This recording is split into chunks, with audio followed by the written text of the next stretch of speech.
Hello दोस्तों, कैसे हैं आप सब। आई होप आप बहुत अच्छे होंगे और मज़े में होंगे और अपनी पढ़ाई अच्छे से कर रहे होंगे।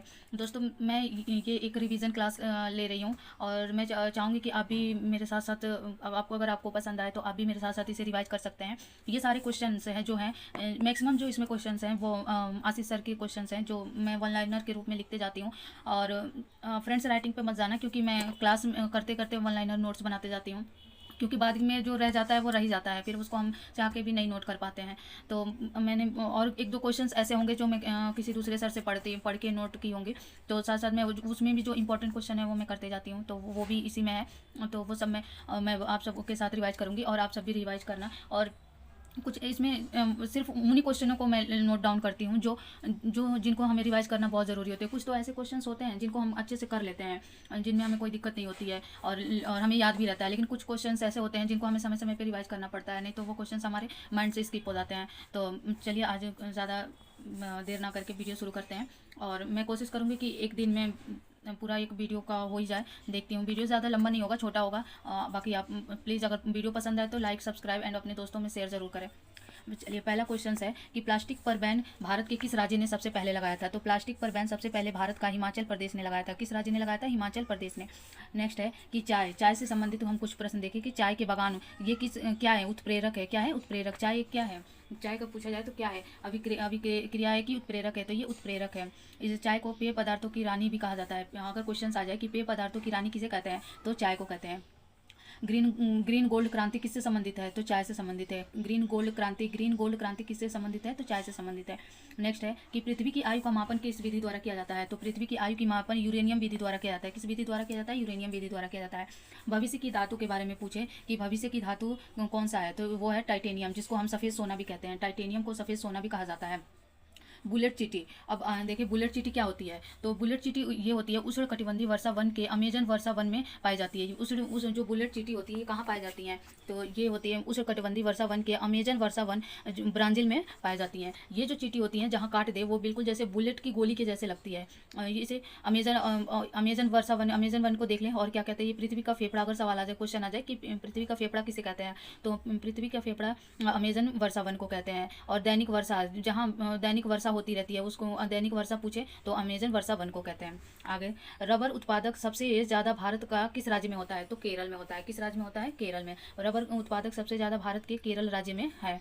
अब केरल राज्य से कुछ इंपॉर्टेंट क्वेश्चन देख लें कि केरल दक्षिण भारत का हिस्सा है। अगर क्वेश्चन आ जाए कि दक्षिण भारत का हिस्सा, केरल की दक्षिण भारत का हिस्सा है। फिर शांत घाटी कहाँ पे है? तो शांत घाटी भी केरल में है, अरब सागर के तट पर स्थित है। केरल कहाँ स्थित है? तो अरब सागर के तट पर स्थित है। नेक्स्ट है कि स्टॉक फार्मिंग क्या है? स्टॉक फार्मिंग क्या है? तो स्टॉक फार्मिंग के बारे में जानेंगे। ये पशुओं का प्रजनन है। ये स्टॉक फार्मिंग पशुओं का प्रजनन है। और नेक्स्ट है फार्मिंग वानिकी। तो ये है फसलों के साथ पेड़ उगाना। जैसे कि एक खेत में फसल भी के साथ साथ पेड़ उगाना हो तो तब उसको हम कहेंगे फार्मिंग वानिकी। इन दोनों में अंतर समझ लें। स्टॉक फार्मिंग पशुओं का प्रजनन और फार्मिंग वानिकी हो जाएगा फसलों के साथ पेड़ उगाना।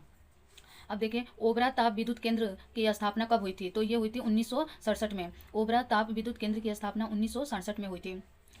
इसके किसके सहयोग से हुई थी? क्वेश्चन आ जाए कि ओबरा ताप विद्युत केंद्र किसके सहयोग से हुई थी? तो रूस के सहयोग से हुई थी। किसके सहयोग से? रूस के सहयोग से। नेक्स्ट है कि ये ओबरा ताप विद्युत केंद्र कहाँ स्थित है? तो ओबरा ताप विद्युत केंद्र यूपी के सोनभद्र में स्थित है। यूपी के सोनभद्र में स्थित है। तो दोस्तों, जहाँ भी हम यूपी टेट की तैयारी कर रहे हैं तो यूपी से रिलेटेड जो भी क्वेश्चन है तो उसे हमें उसको स्टार लगा लिया करें और उसे अच्छे से याद करें, क्योंकि यूपी से रिलेटेड क्वेश्चन उसमें बनते हैं। ये यूपी जीके में भी आ जाएगा कि ओबरा ताप विद्युत केंद्र कहाँ है? तो यूपी के सोनभद्र में है। नेक्स्ट देखें, अगर आपको आ जाए कि मसालों की रानी किसे कहते हैं? तो इलायची को मसालों की रानी कहते हैं। और मसालों का राजा अगर आ जाए तो किसे कहेंगे? काली मिर्च को मसालों का राजा भी कहा जाता है। आगे देखें, डकगो क्या है? डकगो ये इंपॉर्टेंट है, इसे इंपॉर्टेंट मार्क कर लें। डकगो क्या है? तो ये एक सर्च इंजन है। क्या है? सर्च इंजन है। कहाँ का है? ये यूरोप का है। आप चाहें तो मेरे साथ साथ ऐसे ही वन लाइनर नोट्स बना सकते हैं। मैं सिर्फ उन्हीं पॉइंट्स को नोट करती हूँ जो मोस्ट इंपॉर्टेंट होते हैं, जो हमारे दिमाग से स्किप हो जाएंगे, सिर्फ उन्हें ही। तो फिर अब देखें कि नेक्स्ट है, भारत का पहला सीएनजी ट्रेन का सफल परीक्षण कब हुआ था? भारत का पहला सीएनजी ट्रेन का सफल परीक्षण 2015 में हुआ था। कब हुआ था? 2015 में। कहाँ से कहाँ तक थी? ये रेवाड़ी से रोहतक खंड पर, रेवाड़ी से रोहतक खंड पर। आगे है, विश्व बैंक की स्थापना कब हुई? 1900 कब हुई थी? तो ये हुई थी 1944 में। इसका हेडक्वार्टर कहाँ है? वाशिंगटन डीसी में। इसके अध्यक्ष वर्तमान में कौन है? अजय बंगा। वर्तमान के अध्यक्ष कौन है? अजय बंगा। अर्जुन पुरस्कार पाने वाले पहले भारतीय कौन थे? तो कौन थे? महाराजा करणी सिंह। कौन थे? महाराजा करणी सिंह। अर्जुन पुरस्कार की शुरुआत पूछ दे कि अर्जुन पुरस्कार की शुरुआत कब हुई थी? तो 1961 में अर्जुन पुरस्कार की शुरुआत हुई थी। 1961 में अर्जुन पुरस्कार की शुरुआत हुई थी।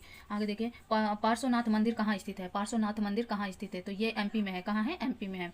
नेक्स्ट है कि world book and copyright day कब मनाया जाता है? World book and copyright day किस दिन मनाया जाता है? तो 23 अप्रैल को 1995 से। ये 23 अप्रैल को 1995 से। आगे देखें, इसी के साथ साथ और कुछ हम देख लें।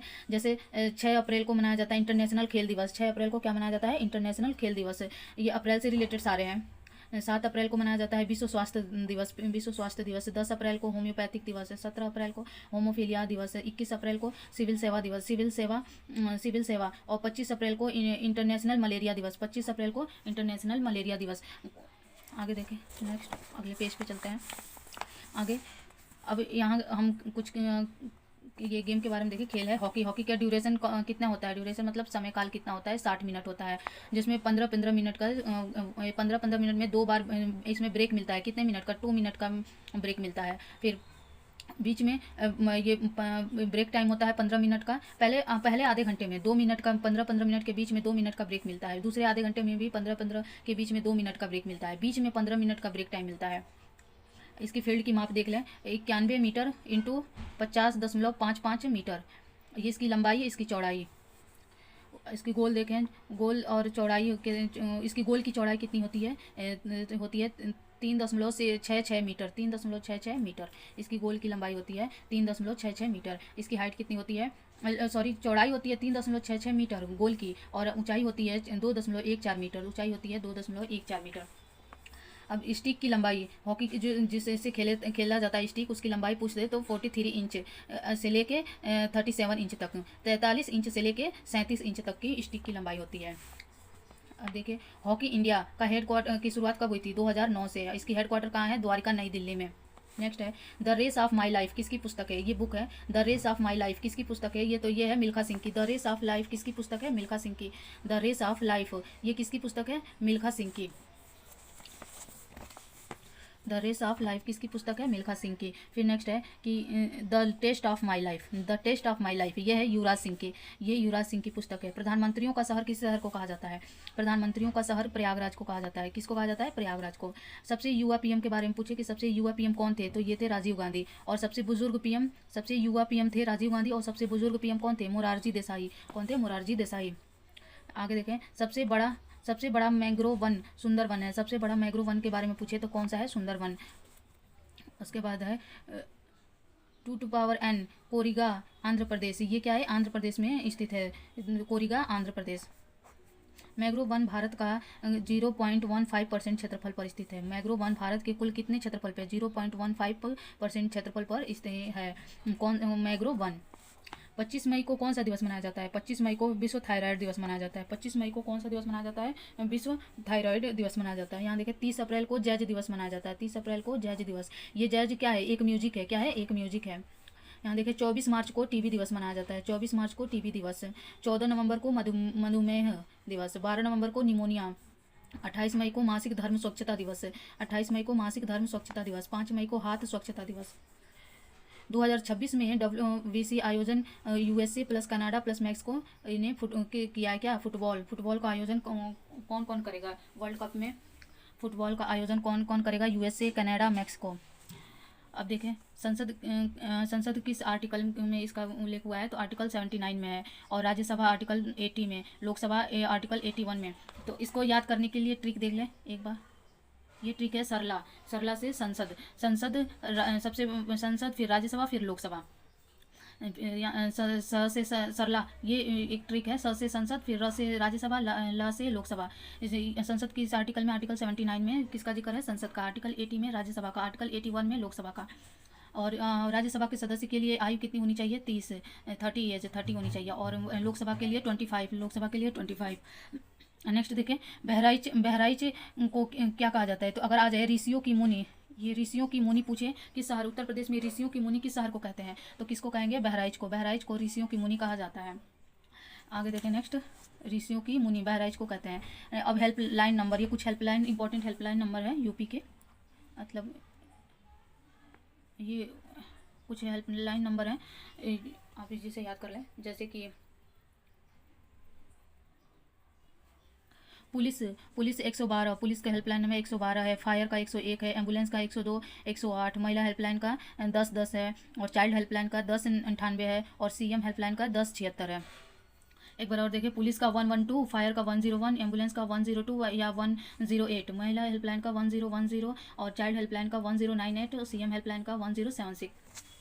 तो ये हो गया एक दिन के लिए इतना बहुत है हमें एक फास्ट रिवीजन के लिए। अगर आपको वीडियो पसंद आए तो प्लीज़ लाइक एंड सब्सक्राइब करें, और नेक्स्ट वीडियो मैं अगले क्लास का बनाऊंगी। आई होप ये वीडियो आप सबको बहुत बहुत पसंद आया हो, और आप सब भी मेरे साथ साथ ही ये रिवाइज करते चले।